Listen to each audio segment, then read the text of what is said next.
नमस्कार साथियों, मैं राहुल सिंह तंवर आप सभी का एबीवाई के ऑनलाइन प्लेटफॉर्म पर स्वागत करता हूं।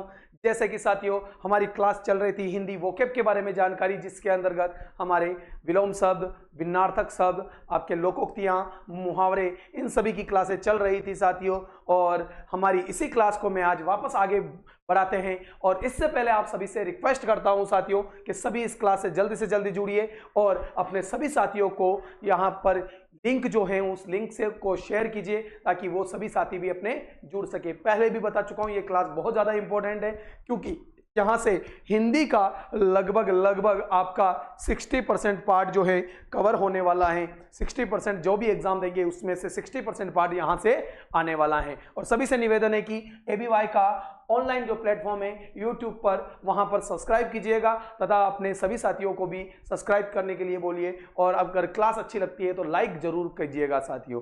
चलिए साथियों स्टार्ट करते हैं। और आपके बीच में अभी लैब असिस्टेंट का कोर्स भी हमारे आपके ऑनलाइन प्लेटफॉर्म यानी आपके प्ले स्टोर पर हमारा जो ऐप है एबीवाई का, वहाँ पर लॉन्च कर दिया गया है। तो आप सभी भी जो कोई भी साथी 11th और 12th में जिसके ज्योग्राफी सब्जेक्ट रहा है वो बिना सीईटी के क्या कर सकता है, वहां पर लैब असिस्टेंट की तैयारी कर सकता है। तो उससे भी जुड़ने का प्रयास कीजिएगा। चलिए स्टार्ट करते हैं आज की क्लास। और आज की क्लास में सबसे पहला हमारा है मुहावरे। कि मुहावरे क्या होते हैं, मुहावरे के बारे में जानकारी लेंगे। मुहावरे के बारे में मैं पूरा ही बता चुका हूं पहले से। आज बहुत इंपॉर्टेंट मुहावरे, एक जैसे दिखने वाले मुहावरे आपके बीच में लेके आया हूं, जहां से क्वेश्चन एग्जाम में बनता है और हमारा कंफ्यूजन की वजह से क्या हो जाता है, गलत होता है। सबसे पहला मुहावरा है हमारा कान खोलना। क्या है साथियों, कान खोलना। कान खोलना यानी कोई भी व्यक्ति कहता है कि कान खोल के सुन, यानी सावधान होने की बात कहता है। क्या कहता है, सावधान होने की बात कहता है कि बिल्कुल सावधान हो जाओ, आपको कान खोल कर ये बात सुननी है। बिल्कुल कान खोलना यानी सावधान करना होता है। कान खड़े होना, कान खड़े होना यानी होशियार होना साथियों। बिल्कुल कान खड़े होना यानी होशियार हो जाना, ये इस मुहावरे का अर्थ होगा। तो याद रख लीजिएगा, कान खड़े होना यानी होशियार होना। कान खड़े हो गए यानी होशियार हो गए, यानी होशियार बन जाना। कान खोलना, कान खोले, सावधान हो गए। नेक्स्ट, कान फूंकना, कान में कुछ फूंकना यानी दीक्षा देना या बहकाना। कहते हैं ना कि ये तो बहकाता है, इसके तो कान में कुछ न कुछ फूंका हुआ है। हर सास कहती है कि इसके तो बेटे को कहती है कि इसकी पत्नी ने इसके कान फूंके, कान में कुछ फूंका है। और बहू कहती है कि माँ जी ने यानी सासू माँ ने बच्चे के कान फूंके हैं। हर घर की लड़ाई है साथियों। बिल्कुल शादी के बाद में लड़ाइयाँ, छोटी मोटी लड़ाइयाँ चलती रहती है, और यही जीवन है, यही सबसे बड़ा जीवन है। बिल्कुल साथियों, तो बिल्कुल अपनी माता जी का भी सुनना है, अपनी पत्नी जो है आप उनका भी सुनिए। बिल्कुल ध्यान रखिए, कोई ऐसा नहीं है, देखो छोटी मोटी लड़ाइयाँ चलती, कभी भी इन लड़ाइयों को बड़ा मत बनने दीजिए। सभी को संभालिए, सभी एक साथ रहिए। बिल्कुल। चलिए नेक्स्ट है हमारा कान लगाना। कहते हैं ना कान लगाना यानी कान लगा के सुनना, यानी ध्यान देना, ध्यान से सुनना। कान लगाना का हो जाएगा ध्यान देना साथियों। बिल्कुल ध्यान से देना, ध्यान देना, ध्यान से सुनना। अगला आता है कि कान भरना। इसमें तो इसके तो कान भर रही है, पीठ पीछे शिकायत करना। कहते हैं ना कि ये तो कान भर रही है, मेरी शिकायत कर रही है। ये भी घर की लड़ाई है, सासू जी के लिए और बहू के लिए, दोनों की बातें आती है। बेचारा जो आदमी होता है वो यहाँ पर पिस जाता है। तो कान भरना यानी पीठ पीछे शिकायत करना। फिर आता है कान में तेल डालना। कि कान में तेल डालने का क्या होगा, कुछ ना सुनना। क्या होगा, कुछ ना सुनना। कान पर जूं न रेंगना, ध्यान न देना या अनसुनी करना। कि बिल्कुल कोई बात का ध्यान नहीं देना या अनसुना कर देना, अनसुनी बात कर देना। ये यहाँ पर कान पर जूं न रेंगना, अनसुना कर देना। कान देना, कि कान देकर सुन रही है, यानी यहाँ पर ये कान लगाना और यहाँ पर कान देना यानी ध्यान देना। दोनों का अर्थ एक जैसा होता है, पर अर्थ क्या है, दोनों ही अलग अलग आ सकते हैं। एक तो कान लगाना और एक कान देना, दोनों ही एक जैसे हो सकते हैं साथियों। तो बिल्कुल कान देना यानी ध्यान देना, ध्यान से सुनना, ध्यान देना। कान उमेठना यानी शपथ लेना। क्या होना, कान उमेठना यानी एक शपथ लेना कि मैं अब से कुछ भी गलत नहीं करूंगा।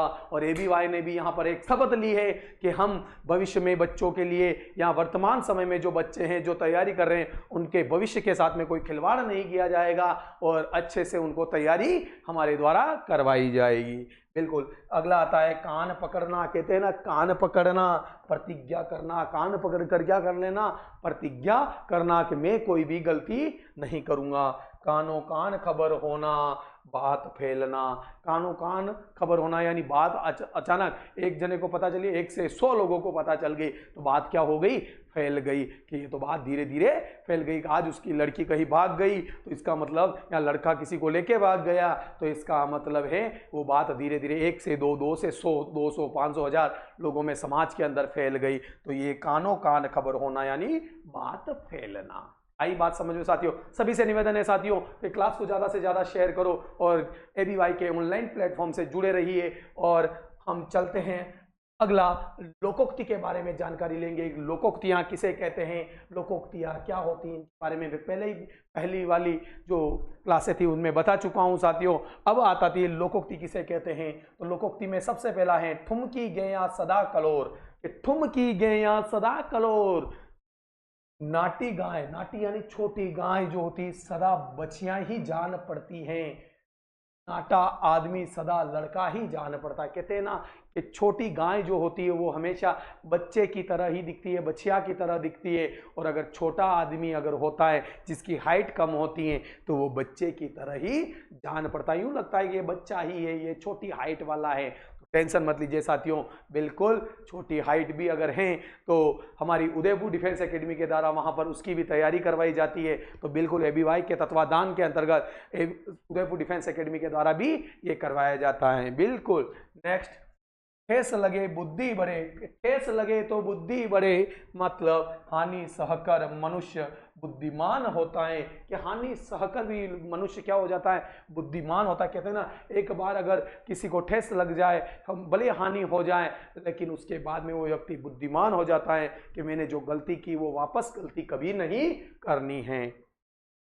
डरे लोमड़ी से नाम शेर खां। कि डरे लोमड़ी से नाम शेर खां, नाम के विपरीत गुण होने पर। कहते हैं ना नाम तो शेर खां और उसके जो गुण हैं वो क्या है, विपरीत है, लोमड़ी जैसे है, डरपोक जैसे हैं। तो कहते हैं ना कि नाम, डरे लोमड़ी से नाम शेर खां, यानी नाम तो शेर खां जैसा और डरे, जो डरता जो है वो लोमड़ी की तरह तो डरता है। तो नाम के विपरीत गुण होने पर, यानी नाम के विपरीत गुण होते हैं। तो डायन को भी दामाद प्यारा। कहते हैं ना डायन जो होती है ना उसको भी अपना दामाद क्या होता है, प्यारा होता है। दुष्ट स्त्रियां भी दामाद को प्यार करती है। भले दुष्ट स्त्रियां हैं, उनके मन में कुरीतियां हैं, लेकिन वो भी अपने दामाद को क्या करती हैं, प्यार करती हैं साथियों। बिल्कुल, दुष्ट स्त्रियां भी अपने दामाद को क्या करती हैं, प्यार करती हैं। डूबते को तिनके का सहारा। कहते हैं ना कोई व्यक्ति अगर गिर रहा है या डूब रहा है तो उसको एक तिनके का भी सहारा काफी होता है। मतलब विपत्ति में पड़े हुए मनुष्य को थोड़ा सहारा भी काफी होता है। किसी कोई व्यक्ति डूब रहा है उसको तो अगर, या किसी विपत्ति में कोई मनुष्य पड़ चुका है और उसे थोड़ा सा सहारा भी अगर मिल जाए किसी का तो उसके लिए वो बहुत बड़ी बात होती है। बिल्कुल साथियों, हमेशा विपत्ति में जो आपके काम आए उसके गुण कभी नहीं भूलने, उसकी बात हमेशा याद रखना, उनको हमेशा अपने साथ रखना, वो आपके हर समय आपके काम आने वाला है साथियों। बिल्कुल। चलिए नेक्स्ट है हमारा 1.5 पाव आटा पुल पर रसोई। 1.5 पाव तो आटा है और पुल पर रसोई है साथियों। थोड़ी पूंजी पर झूठा दिखावा करना। थोड़ी सी पूंजी है लेकिन उस पर क्या कर देते हैं, झूठा दिखावा कर देते हैं। तो उसी को कहा जाता है 1.5 पाव आटा पुल पर रसोई, थोड़ी पूंजी पर झूठा दिखावा करना। नेक्स्ट, डोली न कहार बीबी हुई है तैयार। डोली न कहार बीबी हुई है तैयार, यानी जब कोई बिना बुलाए कहीं जाने को तैयार हो। कहते हैं ना जब कटी बुलावा नहीं आया और बुलाने आने से पहले ही आदमी क्या हो जाता, तैयार हो जाता है, तो वही वाली बात आ जाती है। बिल्कुल, ये थी हमारी लोकोक्तियाँ, जो इंपॉर्टेंट लोकोक्तियाँ आपके बीच में लेके आया हूँ साथियों। चलिए, ये तो हमारी लोकोक्तियों वाली क्लास खत्म। नेक्स्ट चलते हैं हम हमारी लोकोक्तियों के बाद में आते हैं हमारे विलोम शब्द, बहुत इंपॉर्टेंट, जहां से एग्जाम में प्रश्न आता ही आता है। कोई भी एग्जाम देखिए यहां से प्रश्न बनेगा। चलिए, बहुत इंपॉर्टेंट आपके लिए लेके आया हूं। सबसे पहले है वृद्धि। वृद्धि यानी बढ़ना, और हास यानी घटना। वृद्धि यानी तो बढ़ जाना, हास यानी घट जाना। लहू कहते हैं ना, लहू, लहू का अर्थ होता है, यहाँ विलोम होता है पसीना। लहू, लहू बहाना, पसीना बहाना। कहते हैं ना, जो इंसान पसीना बहाएगा वो इतिहास रचेगा। बिल्कुल, जो पसीना बहाता है वो इतिहास रचता है, क्योंकि जिसने लहू बहाया है भी क्या रचा है, इतिहास रचा है। कहते हैं ना, वीर शिरोमणि मेवाड़ महाराणा प्रताप, जिन्होंने अपना लहू बहाया, अब इसके मुगलों के सामने अपने सिर को नहीं झुकाया, आज वही वीर शिरोमणि महाराणा प्रताप हमारे दिलों में, हमारे हृदय में क्या है, जिंदा हैं, जीवंत रहेंगे, क्योंकि उन्होंने लहू सींच कर इस पृथ्वी को सींचा है। नेक्स्ट आता है लवण। लवण का होता है शर्करा। लवण यानी खारापन, शर्करा यानी मीठापन। बिल्कुल, लवण का विलोम होता है शर्करा। और लड़का, लड़का का जानते ही हैं, लड़का का विलोम होता है लड़की। क्या होता है, लड़की होता है साथियों। लचीलापन, लचीलापन का विलोम होता है कड़ापन। क्या होता है, कड़ापन। नेक्स्ट आता है लघुता। लचीलापन यानी लचीला, कड़कपन यानी बिल्कुल कड़क रहेगा आदमी, तो वो कड़कपन आएगा। लघुता, लघुता का होता है बड़प्पन। क्या होता है, बड़प्पन होता है। अगला आता है लब्ध। लब्ध का जो विलोम होता है अनुपलब्ध। क्या, अनुपलब्ध होना। लब्ध यानी उपलब्ध होना, अनुपलब्ध यानी बिल्कुल उपलब्ध नहीं होना। लड़ाई, लड़ाई का होता है विलोम सुलह। कहीं लड़ाई करनी या उनके बीच में सुलह करवानी, तो लड़ाई का विलोम होता है सुलह करना।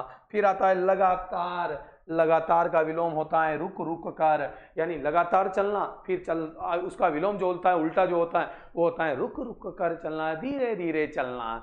बिल्कुल। नेक्स्ट आता है शिष्य। बिल्कुल, शिष्य का विलोम क्या होता है, गुरु होता है, जो शिष्य को ध्यान देता है और वही शिष्य अपनी तरक्की की ओर बढ़ता है। तो बिल्कुल अपने गुरुओं की सम्मान कीजिए, गुरुओं का हमेशा आदर कीजिए, क्योंकि आपके गुरु आपको कुछ भी सिखा सकते हैं। आपको कहते हैं ना, गुरु ही सूरज की तरह होता है, जो दूर रहकर भी सबको क्या देता है, और रोशनी देता है। यानी गुरु रहता दूर है, लेकिन शिष्यों को ज्ञान कहीं से भी दे सकता है। आज मेरे द्वारा अगर कोई ज्ञान आपको दिया जा रहा है, तो भले ही राजस्थान के किसी भी कोने या इंडिया के किसी भी कोने से आप अगर पढ़ रहे हैं, तो बिल्कुल ये आपके लिए ज्ञान की वृद्धि है, आपके ज्ञान की वृद्धि हो रही है। नेक्स्ट आता है शत्रु। शत्रु का होता है मित्र। जो शत्रु होता है, शत्रु का विलोम हमेशा मित्र होगा साथियों। सूक्ष्म, सूक्ष्म का विलोम होता है स्थूल। क्या होता है साथियों, सूक्ष्म का विलोम स्थूल होता है। फिर आता है शासक। शासक का विलोम होता है साथियों शासित। क्या होता है, शासित होता है। शासक का विलोम शासित होता है। शोषण का विरोध विलोम पोषण होता है। शोषण करना, पोषण करना, किसी का शोषण यानी दबा के रखना, पोषण करना यानी उनको पालना, ये होता है। और संगत, कहते हैं ना, संगत की अच्छी संगत करोगे तो अच्छा फल मिलेगा, बुरी संगत करोगे तो बुरा फल मिलेगा। तो संगत का जो विलोम होता है वो होता है असंगत, यानी किसी की संगत नहीं करनी चाहिए। फिर आता है संत। संत का जो विलोम होता है वो होता है असंत। क्या होता है साथियों, असंत होता है। संत और विलोम असंत होता है, तो संत का विलोम असंत होता है। श्वेत।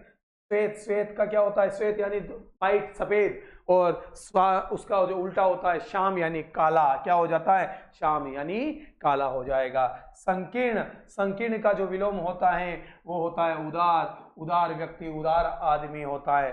सुगम, जो अच्छा होता है वो सुगम कहलाता है। दुर्गम यानी जो रास्ते के लिए बात आती है कि दुर्गम रास्ता है, ये तो अच्छा रास्ता नहीं है। सुगम यानी अच्छा रास्ता है, तो सुगम या दुर्गम। नेक्स्ट श्रव्य। श्रव्य का होता है दृश्य। श्रव्य यानी सुनना, दृश्य यानी देखना।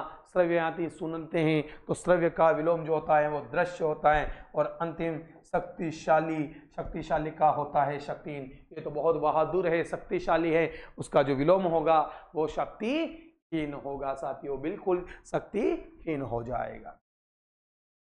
नेक्स्ट आता है आपका भिन्नार्थक शब्द। अगला क्या है साथियों, भिन्नार्थक शब्द। लेकिन सभी से निवेदन है कि क्लास को ज़्यादा से ज़्यादा शेयर कीजिए, फॉलो कीजिए और अपने सभी साथियों तक इस क्लास को पहुंचाइए साथियों। आपके सहयोग से ही आज ABY का जो ग्रुप है ये YouTube के ऊपर हमारा 1000 से ऊपर हमारे क्या हो चुके हैं, परिवार हो चुका है, 1000 से ऊपर का परिवार हो चुका है आप सभी के सहयोग से। तो अब आप ही का सहयोग हमें चाहिए और इस परिवार को और बड़ा कीजिए ताकि हमारा ABY का जो परिवार है वो बहुत बड़ा परिवार बन सके।